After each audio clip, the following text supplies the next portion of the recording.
Cuando uno le mencionan tasa de cambio, política monetaria, inflación, comienza a hacer cuentas, pero sobre todo a tratar de no enredarse. Pues hoy vamos a hacer esa pedagogía. Qué bueno que esté con nosotros Iván Montoya, porque la idea es explicar muy pedagógicamente, de una manera muy didáctica, que entendamos muy bien la terminología y sobre todo esto, qué influye, cómo influye en las empresas. Bienvenido a Negocios en Telemedellín.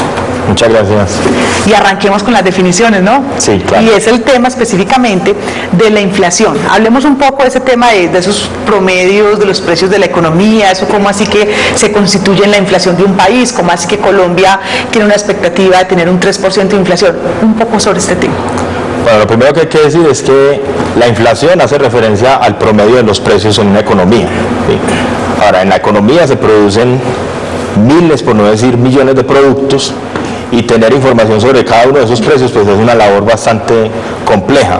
Lo que se hace entonces es tomar un promedio de aquellos productos más representativos de consumo de las familias y a partir de ello construir un índice.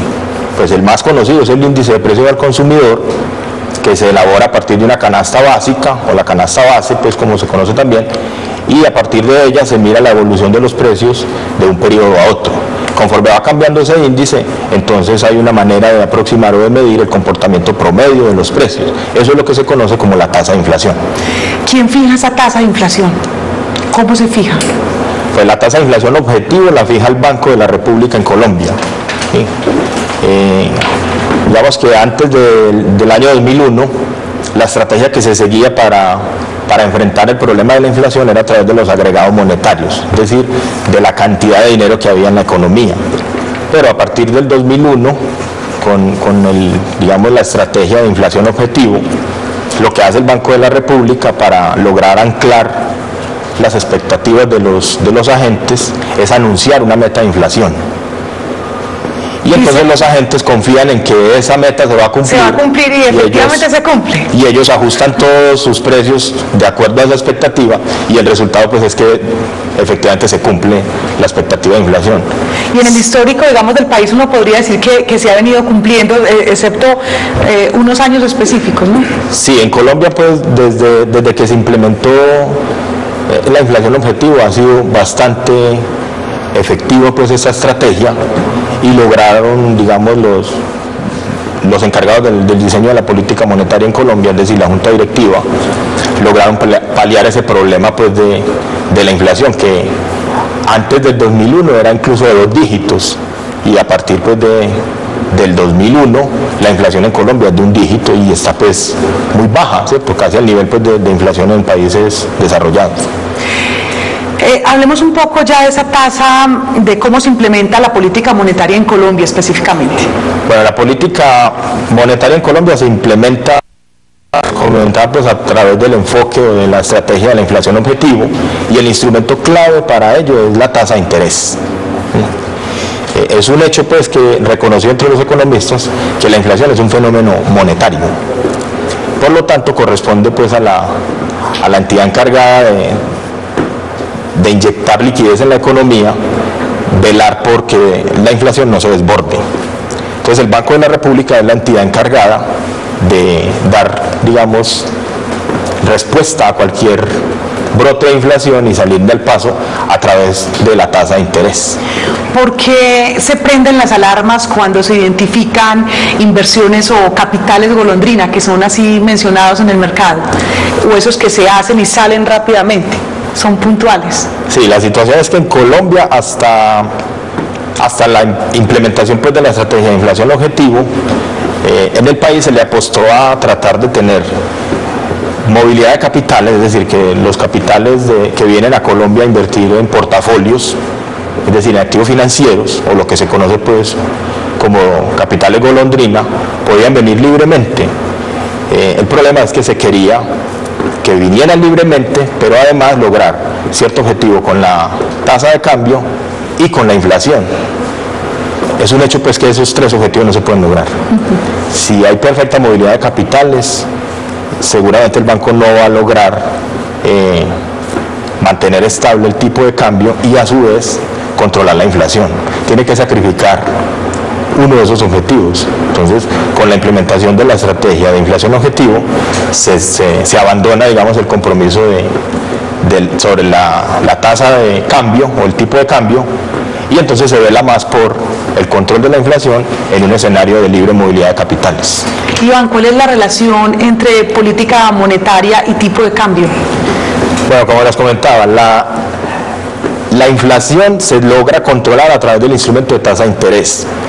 Entonces, cuando hay un brote de inflación producto de un exceso de demanda, es decir, las familias están consumiendo mucho más allá de las capacidades que tiene la economía, entonces el Banco de la República tiene que entrar a frenar un poco las expectativas, y para ello pues tiene el instrumento de tasa de interés.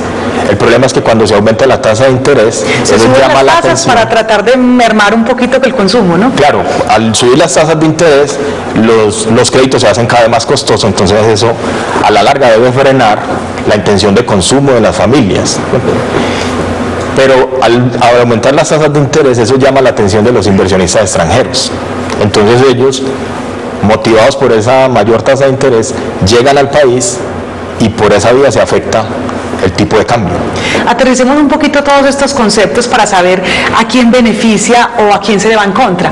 Pongamos un ejemplo, y es la compra de vehículos. Vemos permanentemente que los bancos están en una guerra de tarifas, de tasas, el punto 99, el punto 9, no solo por este fin de semana, no sé qué. Eso realmente está incentivando la compra, a que haya posibilidad, digamos, de que la gente tome la decisión de la compra de vehículos, pero a la vez uno ve que los CDTs van para abajo y eso no está dando ningún rendimiento. Entonces explíquenos un poquito eso. Mira, la situación es que pues en épocas donde hay una alta innovación financiera, para el Banco de la República cada vez es más difícil tener un control sobre la inflación, porque en la medida que él aumenta la tasa de interés se esperaría que el consumo tendiera a disminuir, pero con la innovación financiera pues hay mucha facilidad de acceder al crédito y las personas por lo general como que no ajustan sus expectativas una vez aumenta la tasa de interés. Por ejemplo, el caso de los vehículos, ¿sí? Hay mucha facilidad para acceder a él y por más que aumenta la tasa de interés, la venta de vehículos todavía sigue creciendo. Eso no es un problema cuando la economía tiene la capacidad de abastecer esa mayor demanda, pero cuando la economía no logra abastecer esa demanda creciente, entonces el mecanismo de mercado lo que va a hacer es que va a ajustar a través de precios ese exceso de demanda. Es decir, si quieren comprar mucho y no hay para todos, entonces va a haber que empezar a aumentar los precios y quien quiera pagar más pues se va a quedar con el producto y quien no sale del mercado. ¿Podría entenderse, digamos, este fenómeno que se está viviendo específicamente con ese sector, con el de los carros, con el de los vehículos, esa baja de tasas y baja de precios para incentivar ese consumo, precisamente miras al TLC?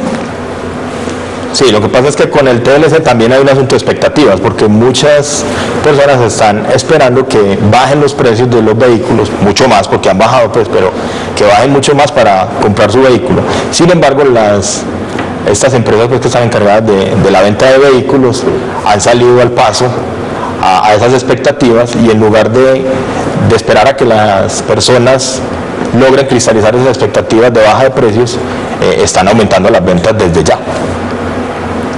Ya desde el punto de vista de los CDTs, ¿qué pasa con ese tipo de inversiones? ¿Por qué bajan tanto, digamos, como los rendimientos? ¿O en qué se basa eso para que realmente la gente decida guardar el dinero o invertirlo en este tipo de rendimientos con tasas fijas? Bueno, en el caso de los CDTs, cuando la tasa es fija, digamos que los bancos tienen la opción de ofrecer ese tipo de... probablemente lo que hay es mucha liquidez, y entonces cuando hay mucha liquidez en la economía, los bancos digamos que no ofrecen muy buenos incentivos para que haya ese flujo de ahorros hacia el sistema bancario, ¿sí? O en el caso, por ejemplo, de la inversión en títulos del Tesoro, los TES, ¿sí? Cuando la tasa de interés es muy baja, las expectativas a que a futuro las tasas de interés suban son muy altas, y en ese caso, por ejemplo, la política monetaria no va a operar muy bien, porque los agentes esperan que la tasa no baje más, sino que aumente, y cuando la tasa tiende a aumentar, los precios de esos títulos tienden a ser cada vez menores. Entonces ahí hay un inconveniente, digamos, para que la política monetaria sea efectiva. Iván, se habla de que todos estos términos en la economía, todas estas situaciones son cíclicas, entonces que cuando en este momento el dólar está bajito, ponga cuidado, aproveche que está bajito para lo que tenga que comprar o importar o hacer sus reconvenciones de maquinaria, porque con toda seguridad va a volver a subir. ¿Cuál es su consejo ya desde el punto de vista de ese análisis de lo que está pasando en la economía para los empresarios? Sí, a ver, la situación es que cuando el tipo de cambio o la TRM, la tasa representativa del mercado, está disminuyendo, es porque la moneda colombiana en este caso está tomando cada vez más valor, se está apreciando.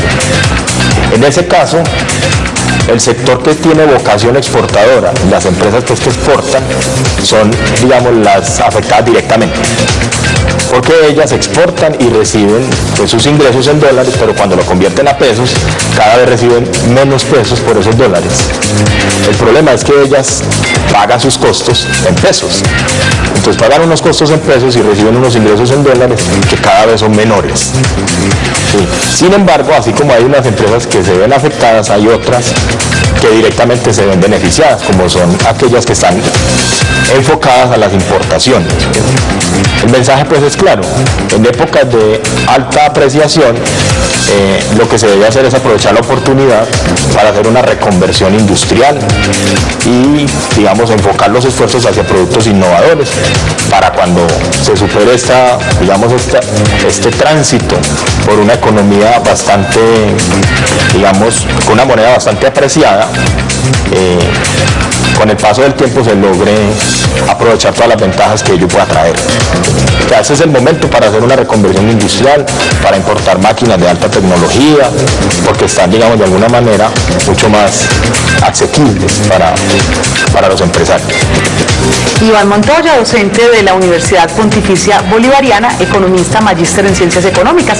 Muchas gracias por habernos acompañado aquí en Negocios en Telemedellín. Con mucho gusto.